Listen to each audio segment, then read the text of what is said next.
This time we ask that you all please stand for the presentation of colors. Present firm.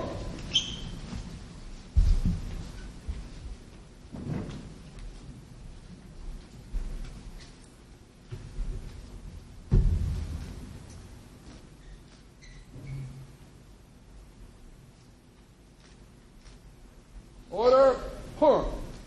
Allegiance to the flag of the United States of America and to the republic for which it stands, one nation, under God, indivisible, with liberty and justice for all. Ask that you please remain standing for the national anthem by Mr. Charles Holland. Good morning, ladies and gentlemen. Let's see. Present arm. Wait a minute. Gotta remember something.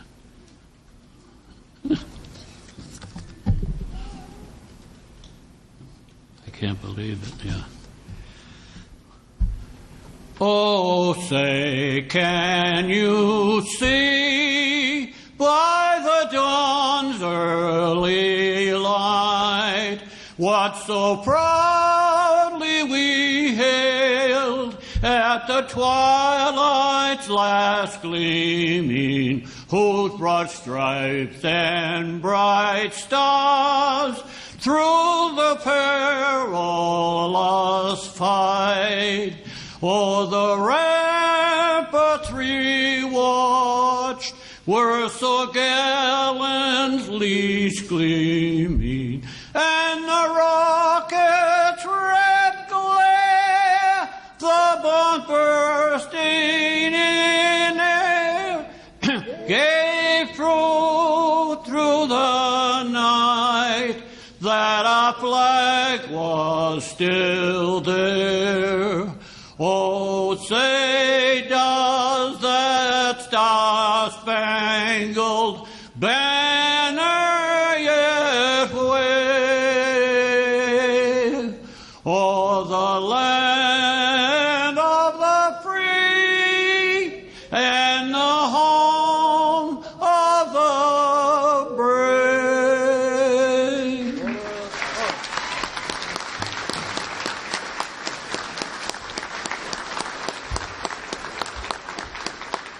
Please be seated.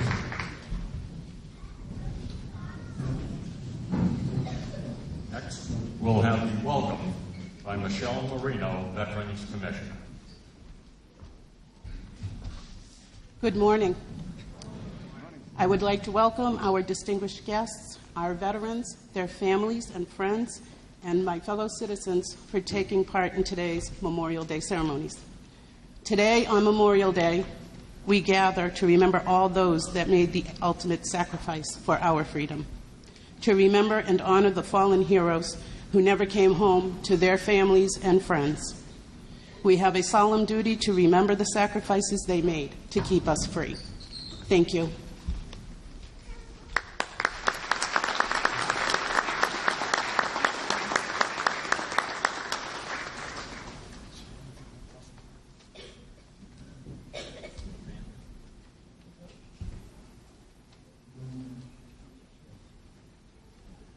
So I'm going to have to ask you to all stand again for a presentation of God Bless America by the Fitchburg High School Band and Chorus, directed by Tabitha Greenleaves.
Good morning, everyone. Welcome. I'm honored to be here this morning to provide remarks on behalf of the Fitchburg City Council. I'm honored to present my colleagues this morning, Vice President Amy Green, Councilors at Large Dina Talley, Clark, and Donnelly, as well as Ward Councilor Paul Boschman.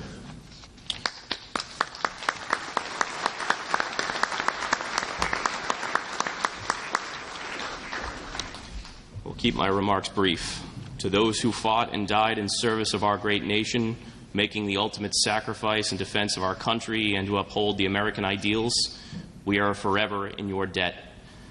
As we look to pay tribute to these brave men and women, we should be reminded of our responsibilities to them, that each and every day we should endeavor to keep them in our memory, not just to wait for this singular day each year, but rather to strive through our words and our actions each day to perpetuate the American values which they so ardently fought and ultimately died for.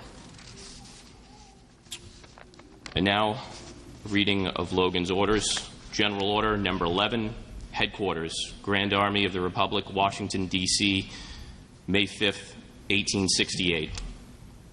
The 30th day of May 1868 is designated for the purpose of strewing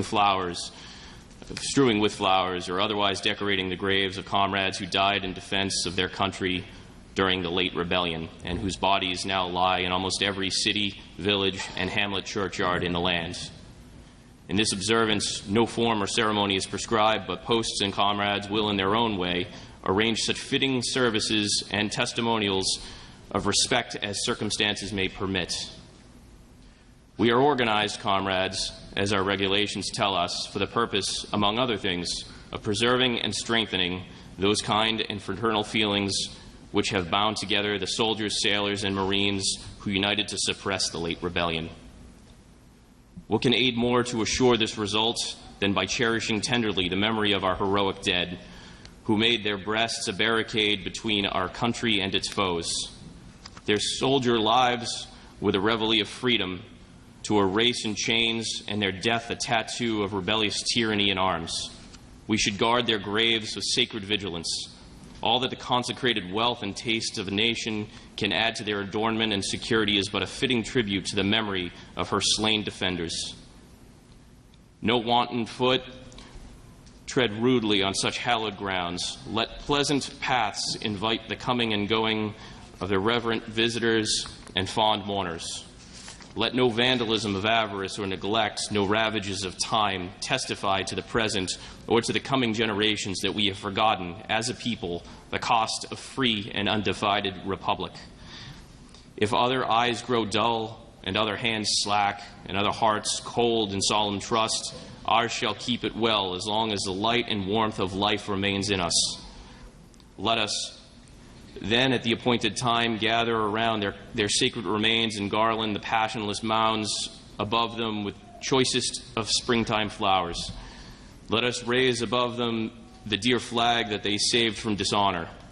Let us in this solemn presence renew our pledges to aid and assist those whom they have left among us as sacred charges upon our nation's gratitude, the soldiers and sailors, widow and orphan. It is the purpose of the Commander-in-Chief to inaugurate this observance with the hope it will be kept up from year to year. while a survivor of the war remains to honor the memory of his departed comrades. He earnestly desires the public press to call attention to this order and to lend its friendly aid in bringing it to the notice of comrades in all parts of the country in time for simultaneous compliance therewithin. Department commanders will use every effort to make this order effective. By command of John A. Logan, Commander-in-Chief, N.P. Chibman, Adjutant General. Thank you.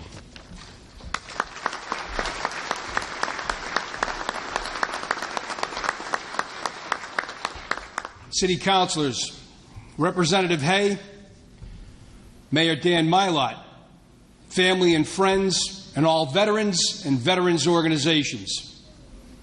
As Mayor of Fitchburg, I am more than honored to welcome you to Fitchburg's Armory. I was hoping to say Fitchburg's beautiful Upper Common. I want to thank everyone that helped to groom the Upper Common, Monument Park, and several of our war monuments and traffic islands throughout the city in preparation of this Memorial Day. This year marks the 70th year in a row that the city of Fitchburg gathers here to commemorate our fallen soldiers and loved ones. On May 29, 1946, the Fitchburg Sentinel ran an article that read, "The first peacetime Memorial Day since the Japanese blasted Pearl Harbor will be ushered in tomorrow morning with the greatest turnout of veterans ever to honor the war dead of this city." It went on to say, "On the eve of the greatest memorial, the most impressive White Cross ceremony will be conducted at Monument Park for the dead of World War II who still remain on foreign soil." So as they did 7 decades ago, we persist today. At last night's White Cross service in Monument Park, this community gathered and opened the city's 2-day observance of Memorial Day with all local veterans organizations participating. This past week, volunteers have met at monuments and cemeteries throughout our city, placing markers and flags at the graves of all our war heroes. And as they were 7 decades ago, we remain steadfast today. May the white crosses across the street serve as a poignant reminder of our soldiers who paid the ultimate sacrifice and did not return home. May Fitchburg's Memorial Day remain a significant tribute of respect and gratitude to all our servicemen and women who have and continue to secure this great nation's many freedoms. Today, as always, the city of Fitchburg remains ever indebted to all of our servicemen and women. Thank you for joining me here today to pay your respects to our community and our nation's true heroes. God bless you, and God bless America. Thank you. Mayor, City Councilors, Gold Star families, veterans, friends, and neighbors, I bring greetings and thanks from the Massachusetts House of Representatives to all of you today on Memorial Day. We celebrate Memorial Day to honor those who paid the ultimate sacrifice and to honor and thank their Gold Star families for their sacrifice. I'm going to ask that each of you today take some time during the day to reflect upon the over 1 million American soldiers who've died in battle protecting our freedom. Take some time, think about them, and think about what they did to preserve the rights that you have as Americans. I myself have a list that I've created, and I will ask each of you to create your own list, because every one of you has somebody that you know that served our country to protect our freedom and has passed away.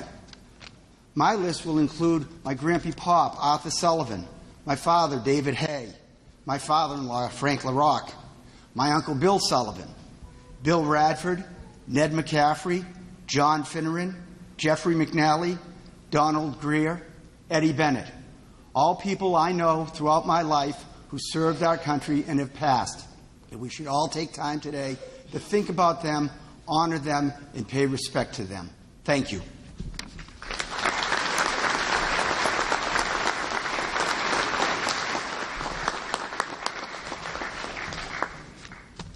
Thank you. I am humbled and honored to be here. They all each have stories to tell. The crosses at Normandy, the markers at Punch Bowl, the tombs at Arlington, the fallen heroes who rest in places unknown. From our founding revolution to today's global war on terrorism, nearly 1 million men and women in the armed forces have sacrificed their lives while defending America in time of war. 71 years ago, Americans were still celebrating their great victory in the European theater, a triumph that came at an enormous price. But the celebration was tempered with the determination and sacrifice that still lay ahead. Americans and their allies were engaging the Japanese in the ferocious fighting on the Pacific island of Okinawa. One such American was Dale M. Hansen, a 19-year-old from Wisner, Nebraska. At 5'9", 141 pounds, Private Hansen was far from the biggest Marine in the reserve unit, but he fought like a giant. He landed on Okinawa with his unit on Easter 1945. At a critical stage of action on May 7th, Private Hansen crawled to an exposed position where he used a rocket launcher to destroy a strategically located enemy pillbox.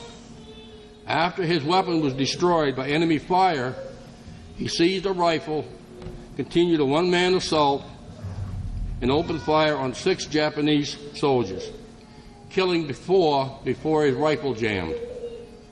He fought off the 2 remaining Japanese soldiers with the butt of his rifle. He returned to cover, then advanced again with another weapon and some grenades. Private Hansen proceeded to destroy a strong mortar position and annihilate 8 more enemy soldiers. For this action of May 7th, his parents would later receive the Medal of Honor.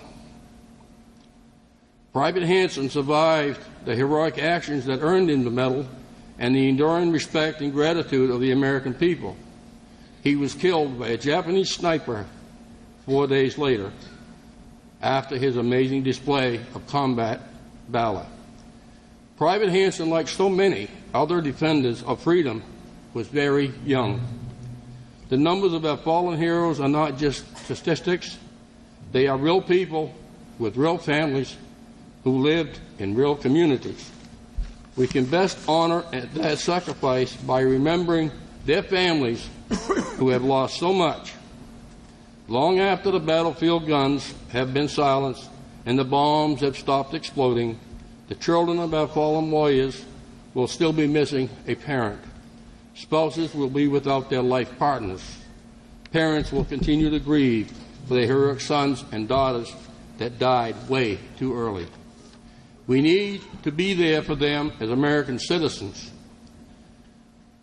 Nobody can replace these fallen heroes, especially in the eyes of their families. But we can offer shoulders to cry on, assistance with educational expenses, and assurance that their loved ones' sacrifice will not be forgotten. Americans must remember that freedom is not free. In fact, it's only possible because our fallen heroes have paid its high price, a price paid which enables us to have ceremonies and observances like this in towns across this great country. While exceptional valor and sacrifice has occurred in all American wars, we did not always honor our fallen with the days dedicated in their honor. In fact, the first Memorial Day was not called Memorial Day. It is believed to have been celebrated with a parade of freed slaves and Union soldiers marching through Charleston, South Carolina in 1865. Waterloo, New York is considered the official birthplace of Memorial Day because after it was observed there on May 5th, 1866, General John Murray and General John A. Logan called on all communities to honor the war dead every year. Logan had been impressed with the South had honored the fallen Confederate soldiers for their years. In 1868, Logan, the head of the prominent veterans group, the Grand Army of the Republic, issued a proclamation that Decoration Day be observed nationwide. The date chosen was May 30th specifically because it was not an anniversary of a battle. Still, some communities did not want to honor Decoration Day because of lingering resentments from the Civil War. The alternative name, Memorial Day, was not commonly used until World War II. Federal recognized the holiday as Memorial Day in 1967. As the official beginning of summer, let us never lose focus of what Memorial Day means. It is not about beaches, picnics, or auto races. It is a day to remember. It is a day for us to remember the promise President Lincoln made to care for him who had borne the battle and for his widow and orphan. Remembering our fallen once a year is not enough.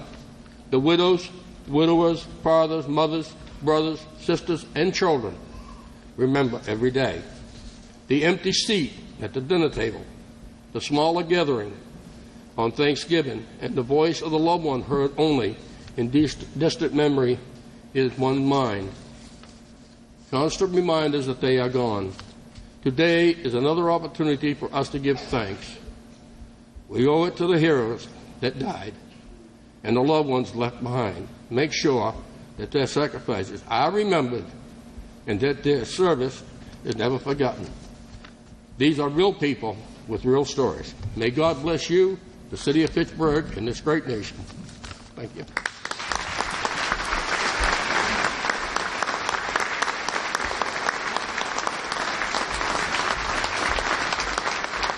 If tomorrow all the things were gone, I'd worked for all my life, and I had to start again with just my children and my wife.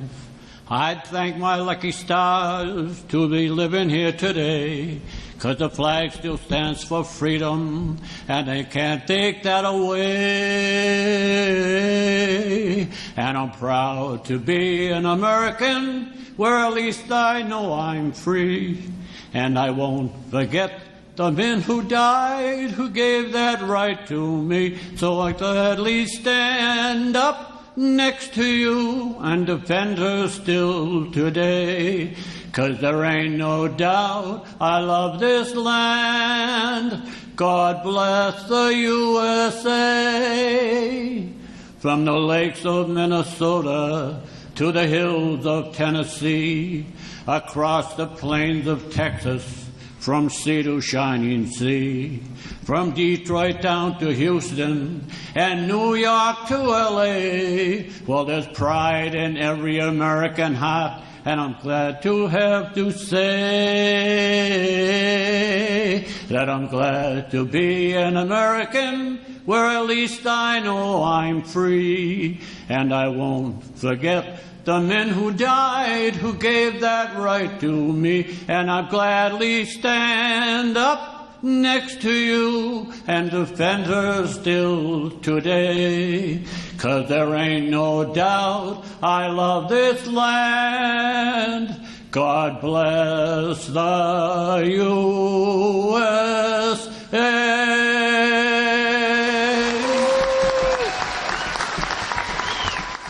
At this time, we're going to have the ceremonial placing of the wreaths. Veterans Council President John Farmer and the Honorable Mayor Stephen D. Natale, Gold Star Mother Ann Rantakuta, and Representative Stephen Hay, City Council President Michael Kushmarek, and Sergeant First Class Kenneth Jones, Veterans Commissioner Michelle Marino, and Councilor Amy Green.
At this point, we're going to have the benediction by Bishop Howard Shad, pastor of the Lighthouse Church of God. Baruch haba Hashem Adonai. Blessed is he that comes in the name of the Lord. I will lift up mine eyes unto the hills, from whence cometh my help. My help comes from the Lord, which made heaven and earth.